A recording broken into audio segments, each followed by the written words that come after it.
నంద్యాల జిల్లా state bank కాలనీలో చెరువు కట్ట పైన వెలిసిన గంగమ్మ తల్లికి మేమందరం అందరి సహకారంతో రజకుల వల్ల కలిసి కరెంటు ఇగ్గడం జరిగింది.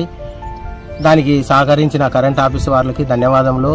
అలాగే మున్సిపల్ కమిషనర్ గారికి ఇక్కడ చెత్త వేయకుండా కట్ట మీద ఆ చెత్త వల్ల అంటించినాక వైర్లు కాలి నష్టం జరుగుతుంది. కరెంటు మేమందరము చిన్న ప్రాణాలు కరెంటు తీయడమే కాకుండా కరెంటు తీసుకున్నాము.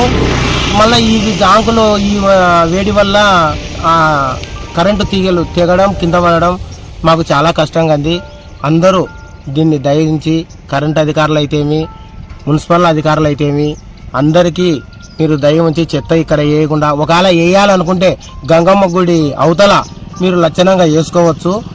గంగమ్మ గుడి అవతల వేసుకోవచ్చు. ఇక్కడ ఈ కరెంటు తీగలు ఇప్పటికి 2 సార్లు తెగిపోవడం జరిగినవి, 2-3 సార్లు తెగిపోవడం జరిగినవి. అందుకు దయచేసి మీరు దీన్ని చర్య తీసుకోవాల్సిందిగా మనవి.